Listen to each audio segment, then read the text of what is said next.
Good day, students. I think you must all be quite sick of this building at this point in time. But I think I just wanted to put together a brief little overview of the structural strategy. I think a lot of you are having some of these issues that I'll just like to raise and point out. And I just want to give you some additional information that you can add to this structural strategy plan and to the building plan in general. Okay. Now, a lot of you, for your site plans, please just remember your site. Everything else going forward is drafting for the time being.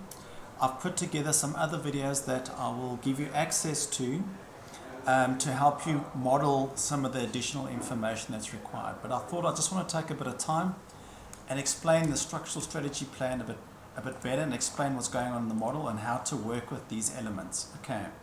So the first thing I would actually like to do is actually go to the sections. You want to use, I've got the site model linked in so I can see how the site is falling. Remember, we're going to have to step the building at some point. Okay, so let me just go down to my basement or ground level first. Ground floor working. Okay, now typically make sure, I'm going to get rid of this extra section, I don't need it for the time being. Okay, make sure you've got some sections set up. I would ideally want to get some elevations to show the elevation markers typically. So let's just go to VG, especially in the working view, because the elevations are quite important. If some of you have moved these elevations, you would have noticed they've stopped working. So I just want to make sure that this information is visible. So elevations, I'm just going to switch those on for just in the working view for the time being. Okay, let's do that again, VG. Oh yeah, by the way, if you've got a crop on, just remember I might want to introduce this stuff so I can actually see the elevations if. Okay, so just make sure. This is a working view. So in this instance, maybe I don't need the crop for now because I want to see the elevation markers. Okay, that's important. So just make sure the elevation markers haven't moved. The elevations are set up. These are quite finicky. If they do move, sometimes you won't be able to see a thing. So just bear that in mind. It is quite annoying. I'm just going to increase the crop for this just so that we can see what we're doing. I'll recrop it again. Okay, so in essence, we're going to need our elevations, and make sure that your elevations, if you click on the marker itself, there's two parts to an elevation. It's got a body where you can tell it to pick a new view from one of those corners. These work in squares, by the way, at right angles to each other. But if you click the solid filled marker itself, you can see that's where the elevation is located. If you move this line within the building, that's becoming a section, so just be careful. If it doesn't look correct, it just means your elevation point or where it's starting from is in the incorrect position. So just make sure that it's always outside of your building. Okay, if I jump to any of these elevations now, you can double click on the marker from plan and you'll start seeing the information in the background. For this exercise, I'm just going to switch off, I'm going to unload the link just so it avoids complications at the moment. But remember, you can have this information showing because it is good context. Okay, so remember you can use the context as well. But for now, I just want to make sure that that's not showing. So I'm just going to make sure that my links, I'm just going to unload it for now. So I'm just going to say unload, press OK. All right. I just want this very clean because I need to work with sections and elevations. Sometimes you'll work in an elevation to do some work, and sometimes you'll work in a plan. Okay, so let's just start at the basements, and let's start with the obvious thing. Let's go to 3D view very quickly. In the basement, currently what is missing, if I cut a quick section through the building, currently what we have missing is we've got beams, but what we don't have in the basement is we don't have ground beams. So this is a surface bed, it'll bear on the ground. But what we don't have are beams that connect this. Remember, these columns don't just go to a point, they actually need to sit on something. It's either a big pad, so it's usually a pad foundation, or they're going to sit on, so we can look at different options very quickly. So I'm just going to select one of these. Now this is important. If you're selecting in a section view, you'll need to go and select one of these, right click, and you need to go and say select all instances in project. So it selects all of them because currently with the section will be missing information here. If I went to my elevations, you'll see the whole time the stuff will be selected. So just remember when you are selecting information, just be a bit be careful because sometimes the section you're only seeing half of what you should be seeing, so yeah, just bear that in mind. So I'm going to say basement, I'm also going to say minus 510. Please notice that I'm always working in brick courses as well. Now typically when you see columns like this, there is a structural system where you can go and add pads, and if you see isolated, you see that it'll actually ask you, where do you want to get this from? So you can use foundations, slab edges, etc. and walls. But in essence, I'll show you how to use but we're not going to, but just understand your construction method. So I'm going to show this first method. So I want to load a pad foundation. Now, if there's none loaded, the best place to start, in my opinion, if you go to architecture, so you go to insert tab, you're going to go and say load family from cloud. Always make sure that you're working with the English. You don't want imperial, again, that's not correct. This must be metric, and it'll be United Kingdom, by the way, so just make sure that you use the correct library as well. So United Kingdom, English, okay. Then you're going to go to structural. Okay, so here you can see there'll be structural foundations. Now, surprise, surprise, you're going to have a rectangle cap or pile. Okay, so we're going to have a foundation pad, just like that. I'm going to load that in. Straightforward. This should be concrete out. Now, I just pick one that's, if you know how big these are, I'm just going to use 1,000 by 1,000 just for now. You can go and customize the sizes of these at any point. So if you're going to go to structure, isolated, and I select one of these guys, now it's asking you, it knows what it needs to do. Now it's just asking, where must it go? Okay, so I'm just going to do that again. So I'm going to say isolated. Now it's asking for an item. So I'm going to say add column. Now I'm going to pick this column over here, and it's put it in the wrong place. So all we have to do now, oops, let me just do that again. I think it's there, it's just in the, okay, that's interesting. Let's do that again.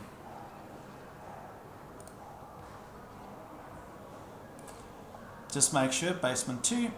So you just need to pick a level. So this is very important. So basement 1, basement 2. Okay, I'm starting to forget the order. So it was basement 2, basement 2. I'm going to say add column, and I'm going to say add column, enter. Okay, so now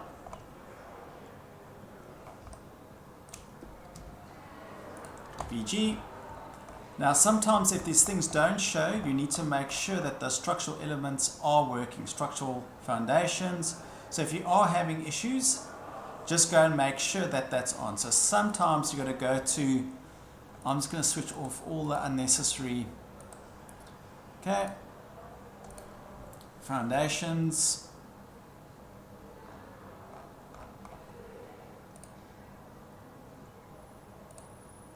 There, okay, so it is on. So let's just do that again. Add columns. So just pick 1, 2. Okay, now you're just going to say finish, and you'll see there it puts, so you can go and select a whole lot of these.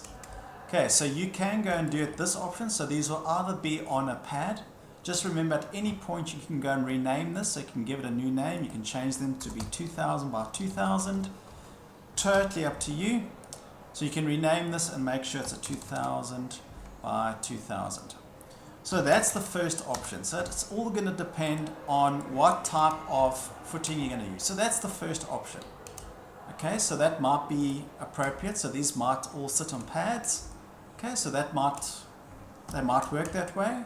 Sometimes you'll need to use ground beams. So yeah, so maybe if we need to use ground beams, let's consider using ground beams in this instance. Okay, just go back to section again. So just to recap, isolate, add columns. You want to select multiple columns, by the way. We just close that again. So if I say rotate after placement, that's a column, that's fine. So here I'm just going to say place at columns. So here you just need to go and select. See what I'm doing? I'm holding down control. So if I want to place all of these at those columns, and I finish command, then you'll notice it's put them all that's the first way to do it. Okay, but just remember this is a structural workflow, and this is more in the realms of the structural engineer. But if you want to know how to do this, this is how you do it. Okay, you can delete them individually. So that's the first option that we can explore. So let's just have a look at another option. Section AA, so basement 2. So you'll see that the columns are now coming through the slab. So maybe we don't want to do that. So right click, select all instances and view. I might only want them to go down a fraction, but maybe just leave them this deep, 510 for now. Now I'm going to use a concrete beam instead. So typically what they do sometimes is they lay ground beams or they use pads. It depends on soil conditions. There's a whole lot of factors that's going to inform your decision. But in this instance, let's just assume that they're going to use ground beams in this instance. Okay, so we're going to go to basement 2. So basement 2. And again, go to the working view. You don't want to pollute the view that's already on your sheet. Just remember that. Now, I'm going to close inactive views, close inactive views. All right, with my inactive views closed, I'm just going to open up a 3D view. Okay, so I'm going to tile it. So I'm going to go to tile view. You'll notice that I'm working in perspective. Sometimes you lose a bit of functionality, so I'm just going to change it back to ortho, just so that I get a bit more functionality. Okay. All right, so my 3D view, and I've got my floor plan view. Okay. Basically, what I need to do is put beams. Again, they can all go in one direction. They don't have to go in both. Okay, so it doesn't have to go. So that's totally, again, dependent on soil conditions, how much support you need. Okay. So we're just going to make an educated guess. I'm going to take beams in this direction. Just makes sense. We'll have ground beams, but we'll have a perimeter beam as well. Okay. So it'll be a downstand beam in essence. Okay, so I'm going to go to structure. Now, before I continue, I'm going to go to insert quickly. I'm going to go and find a concrete beam. So again, straight away, this is very easy. Go back one. Just remember you select the right categories. You don't want to work with an imperial. Again, so we're going to go to structural framing. What's great is there's a concrete category, and we just want concrete rectangle. Then again, when it loads it in, it's going to ask you for a different size. Sometimes it should have. I don't know why it hasn't asked for that. But anyway, so I'm going to go to structure, and I'm going to go to beam. Now in this instance, I'm going to work a bit differently to my previous workshop where I put the beam above. I'm going to put the beam below, and you can watch the section as I work. Okay, so I'm going to go to structure, beam. Now it's going to ask me what beam do I want to use. So let's just start with that beam. Let's start with that. So I'm going to say placement B2. Now I need to offset this by minus 125 and minus 125. Okay. Now it's asking me from where, the justification, where must it offset by? You're going to say top of beam. So I'm going to say minus 125 because I want this to sit below. Okay. Now typically when you start drawing the beam in the view, you'll notice that Revit will say nothing's visible. I know that it is visible.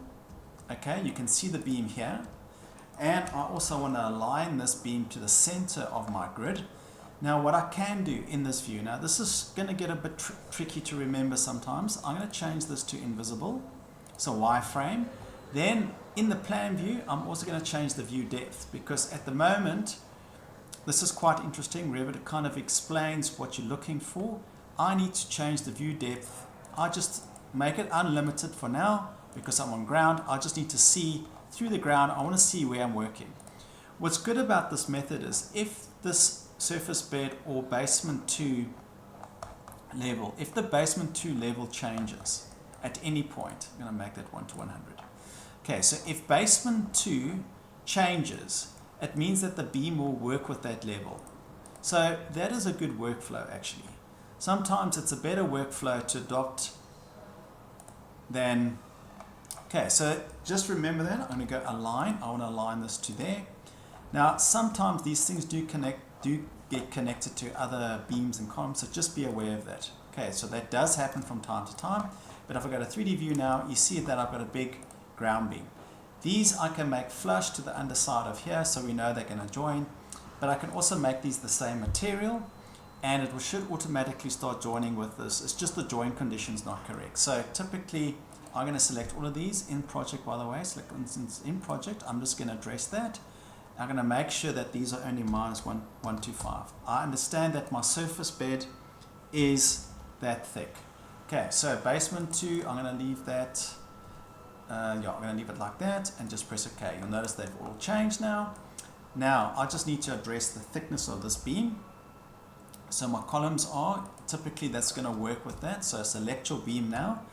Edit type, this is very easy to fix. So 450, and we can make these 510. I work in brick courses. Okay, it makes more sense to work in brick courses. Sometimes you need to double that. If you need to double that, what you'll do is then straightforward. You're going to say equals to 510 times by 2, if you wanted to, because sometimes these are quite thick. Okay, then just rename it. Just remember to rename these things the whole time so that you can keep track of the changes. Okay, so that's important to understand. 1020, I'm going to make this 450. Okay, so just keep naming these things correctly, just so that when you're using the information again and again. Okay, so that's actually helped a lot. So that's quite neat. So I can simply now in the view go and, but what I do like, what Revit does allow me to do, and this is very powerful, in 3D view, so I'm just going to remove this section for now. If I want to now, I can copy this, so I'm going to copy it in the plan view. So I'm going to copy this a couple times, copy it very quickly, 1,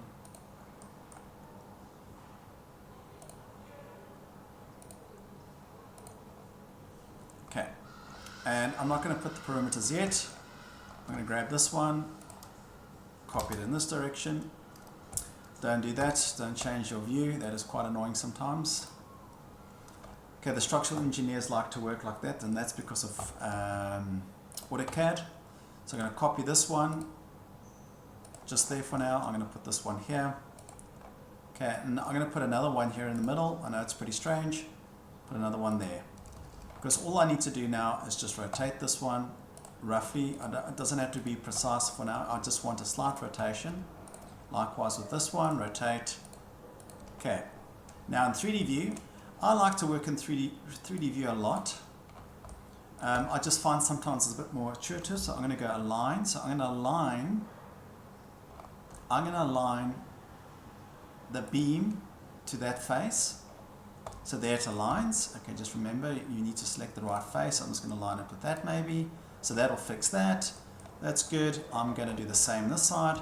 So remember to select the face, so that face there maybe. This is tricky to get 100% correct. I usually use the edge. You can use tab as well to see what you are selecting, so that's also important. So let's just see. This is difficult because there might be something else in the way, so let's just try that now and let's see if this one will work. There, that looks good, and align that to that. Okay, yeah, so that looks good. So that's all aligned. Then I'm just going to align the perimeter to there, and I'm going to align the perimeter to there. So in 3D view again, I can just use the trim commands now, so I can use all of these commands to trim.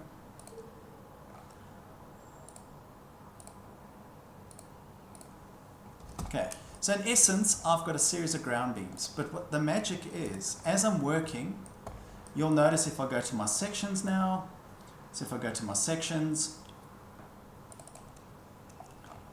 so you're seeing the ground beams here, okay, so that's quite nice to see. You're seeing them in this view, and because these are all structural elements, just make sure that's also a structural element. Sometimes, if you see it structural, you'll notice these things will start joining with each other. They will all start joining, and if they're the same material as well, so just make sure that the materials match. So if you go to edit type, I'm just going to show you this trick as well, because this is quite important to understand. So I'm just going to copy this material. So it's this material here. So just expand this to the side so we can actually see the whole material. I can simply copy and paste this text just like this, Control C. Okay, press apply, press OK. Then I can tab and select all of these. So select all of these in the instance in your project. So select all instances in view, in project maybe, because there might be a section. And I'm going to change the structural material Okay, so I want to change the structural material. Sometimes it's supposed to let you double click. I've noticed that this is a bit problematic at times, and I'm just pasting the right material. You'll see that now that these are all the same materials, and because I've assigned them all to be structural elements, they will join seamlessly. Okay, just remember my line weights are off. So now you can see I'm getting the structural.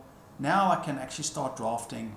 Typically this beam, they'll actually be at an angle, but for now, you know, it's early days.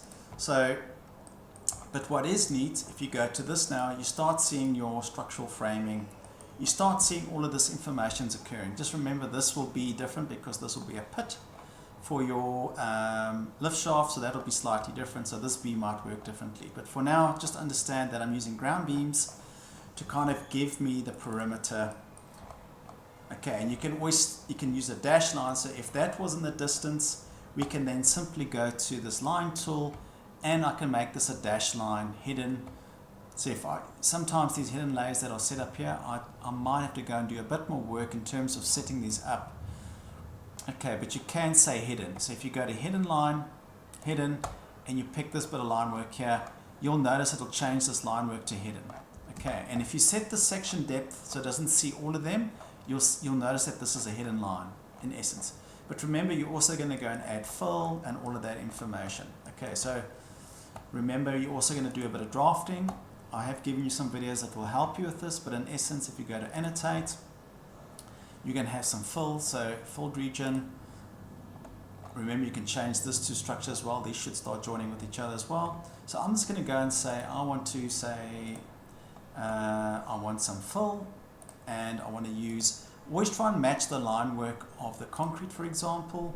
So if I was just assuming that this was fill, I'm going to show you a very neat cheat if you need. So for now, I'm just going to do this for now. And remember, your fill comes in like that. This might all be fill, by the way. This is just very diagrammatic. Just remember, you'll need to make the slope with your, and then all of this I can change into that bit of line work. You can make thinner. Usually it's about 2 or 3, and then I can say finish, because technically that's fill. And then I can use a detail line to represent the dashed line in the background of the beams, and you can just say beam in background. Okay, so you can go and use these lines. So that'll be hidden, and that'll be a hidden line in the background. So remember, that's your hidden footing in the background in essence. But the other section that we've created, this will work. You're going to have fill here again, but yeah. Okay, you understand that there is going to be, but as long as you understand 3D, that you've got the structure happening. Okay, so these walls will all start joining with each other when you start assigning. So if you make that a structural wall as well, so all of these walls must all become structure, and you'll notice that these things will start joining. You might find it's joining to the floor first, so sometimes you have to go and be quite deliberate on what needs to join with what. But in essence, if stuff's never going to be visible, don't worry about it. Don't waste your time trying to neaten up stuff that's not visible. Focus on things that are in views rather that go into sheets for the time being. You can always go back and go and edit that information. Okay, but very easily now, if I want to show my damp-proof course, so detail line again, this is how quick it is. If I just want to show my damp-proof course, so I just grab this little arrow. Sometimes this is annoying to use. Okay, so I'm going to go to detail lines, detail line. Now I'm going to pick 5 DPC. Now typically depends at the scale that we're working on. You might have to offset this at a different scale, but typically I know that it's about 50 offset from the wall. If I start drawing now and I press spacebar, it will mirror it. So spacebar just flips a line. Okay, now I can just simply go around and I can draft in my DP, my damp-proof course. Okay, remember there's some other layers that you'll need to add. So there's usually a layer of blinding soil. Okay, 50 mils of soil just to protect the DPM, and they usually put softboard on this side to protect the DPM as well. But in essence, that's it. If you need to offset the DPM a bit more, you can tab once. It'll select all the connected line work. While you're working like this, sometimes you can switch off the line weight so you can really see what's going on. That does help. So I'm just going to offset all of these quickly. I'm going to click the offset button. I'm going to change it by 25 mil. and I'm just going to press, I'm going to untick copy because I'm going to select this again, then tab once. I'm just going to offset them all to the outside, switch back my line weights. I just want the symbology to read a bit better. So I know that that's my DPM. Here are my ground beams, and you can see that the hatches will all work the same. Okay, so it's quite intuitive. This is actually a very, this is actually quite a neat way to work. Okay, so again, I can just join these objects, and what I mean by objects joining, you can go and force them to join. If they've got the same material, they will join seamlessly. So if that is occurring, very straightforward, but remember you can also draft over this. Okay, now one last little trick I want to show you is I've made you a little detail item that we can use. So if you go to insert, load family, this might be loaded already, but if you go to BIM library, Revit, you're going to go to families, you're going to go to detail items. Okay, in detail items, I'm going to go to structure. It was in structure, details, coffer. Okay, here, coffer void. I'm going to open that. So typically what we can do now is we can start using some detail items.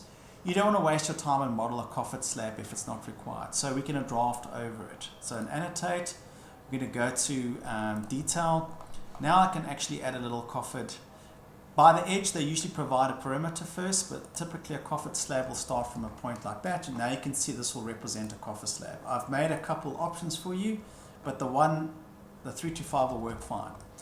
Now what is nice about this, if you want to make a repeating detail from this item, so you can use them once or twice, or alternatively, you can go to component now, repeating detail. This is very intuitive. I'm going to go and edit type.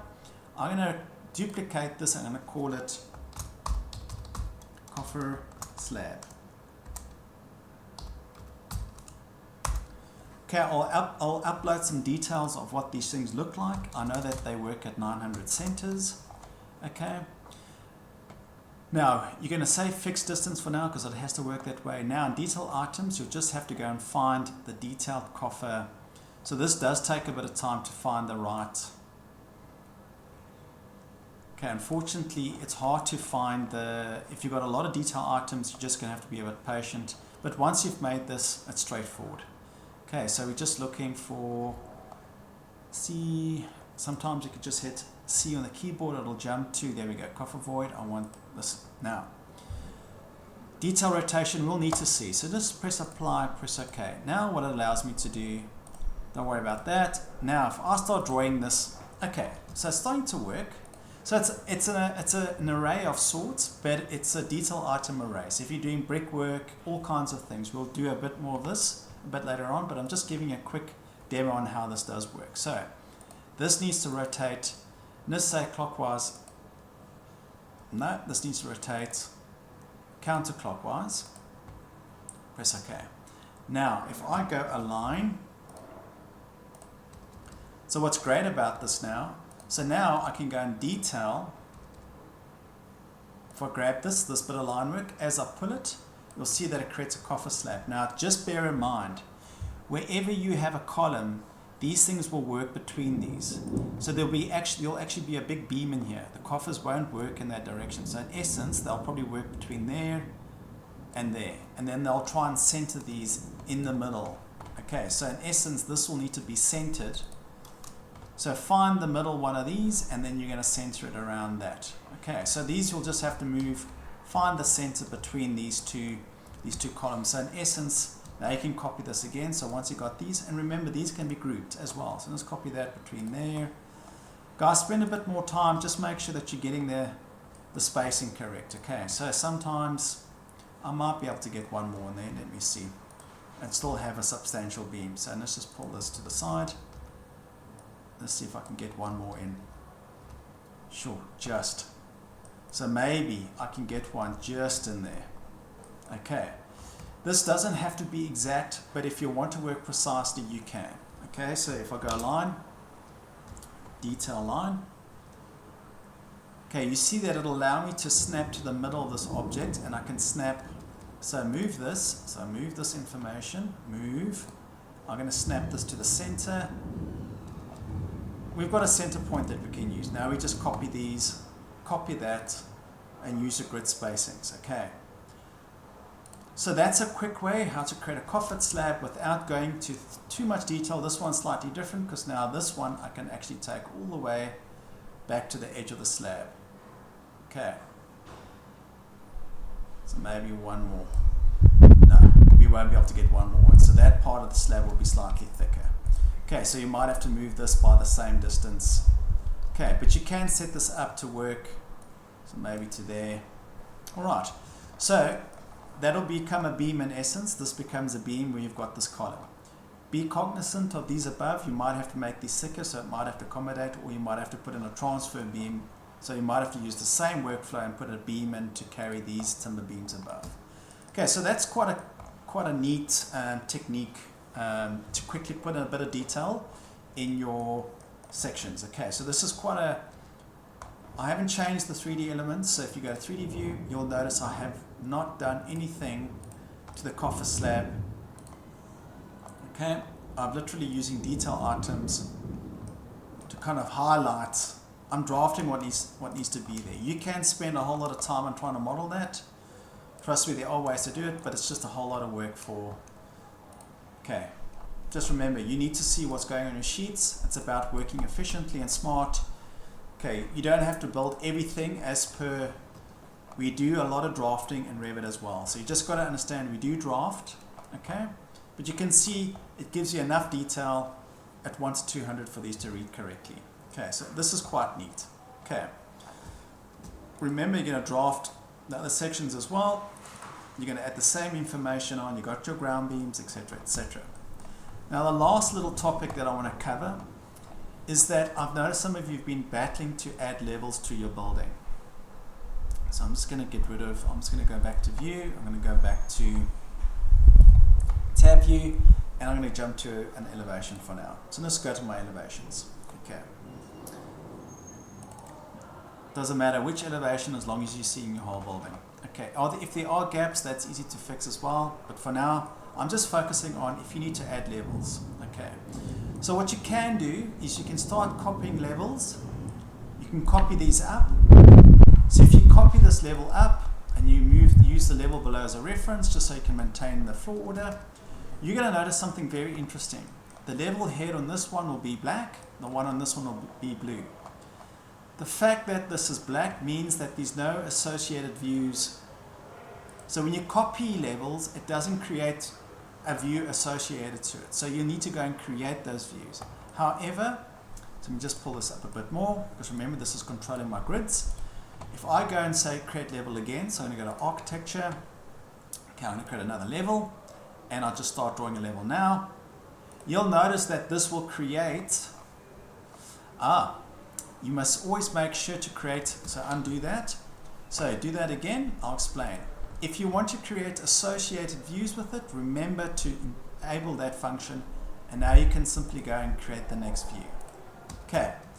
If you want to adjust this, it'll give you a level. So whatever this level was, DI, so I can quickly dimension that, 3600. So I can say this one needs to be, this is annoying sometimes when it does that. You can move these dimensions, by the way, so select that again. If it's in something, grab the point and you can move it. Sometimes you can't. That is very annoying. Okay, 3600. Okay. But now, this level 9 will have the associated views. If you have created a view or a level that has got no views associated, it's very easy to go and recreate them. You'll need to go to view. Then in plan views, you'll have to go to floor plans. Now, if you want to duplicate views, by default Revit doesn't want you to duplicate views because you can always right click on the view that you want and say duplicate from there. Okay. So if you switch this off, it allows you to duplicate any view, but if you enable this, it will only duplicate a view that has a level. It'll create a new view of a level that has not had a view associated to it yet. So I'm going to say level 8 for now, and you'll see that this will change. This will change to blue again. Now, the problem is I don't have a reflective ceiling plan. Again, okay, so you're going to have to go and set it up. Make sure that your levels are correct. Now, this is where things start getting a little tricky. So if all of my beams, these timber beams, work between a certain level, the quickest way to fix this is to create a beam or select a beam and select all in project. Now this is very tricky to understand. If you need to edit these, so for the first, imagine for argument's sake, I wanted all of these to work to level 5, for example. So all I need to do with all of these selected, remember it'll select all the same types, so family type as well. So if I select this and I change this top offset to 5, you'll notice that they're all going to change and stop at level 5. Unjoin just means it's joined to a beam above. We might have to do a bit of rework there. Now you see that this will stop at level 5. So that's pretty neat. We can adjust these.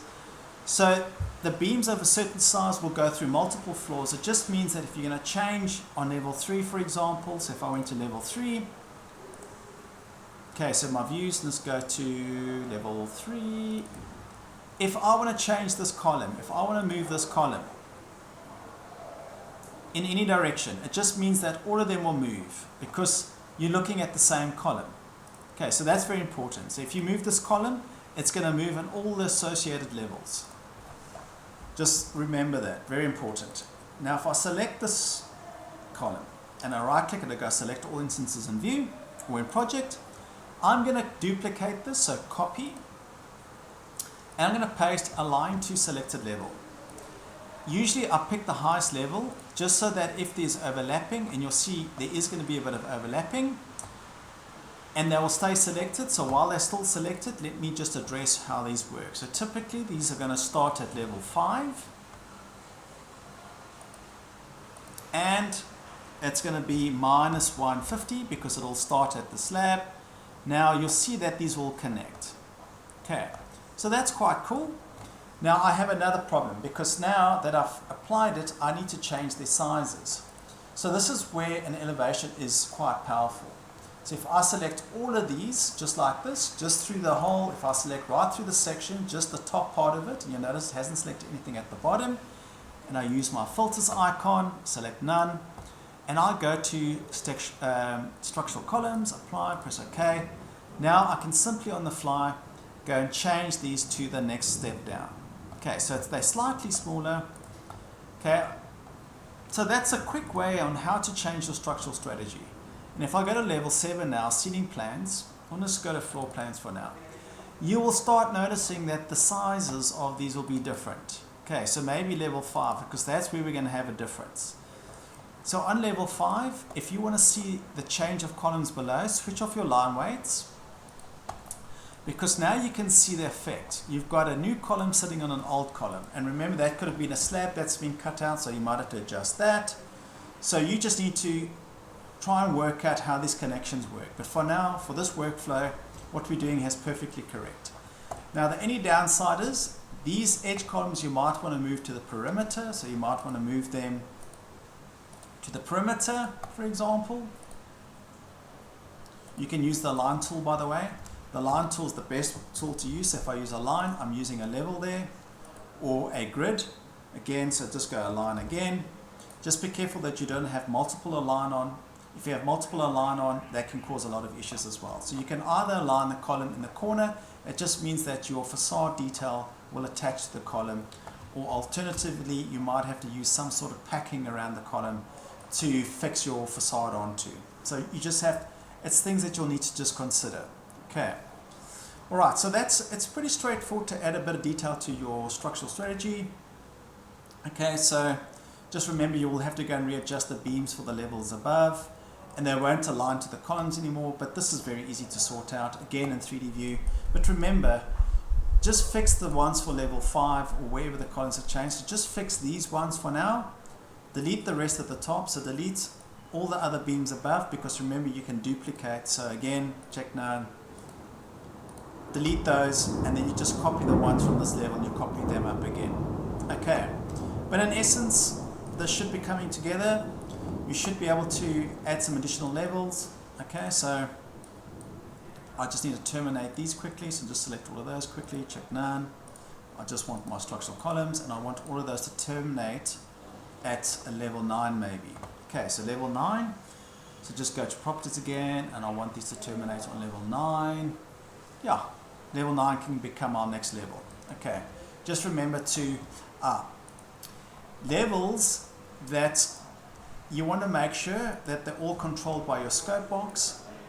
So your scope boxes are these green boxes. Just make sure that all of your levels above, so I'm going to select this level, and that level, and that level. Just make sure they're all driven by a scope box, which will be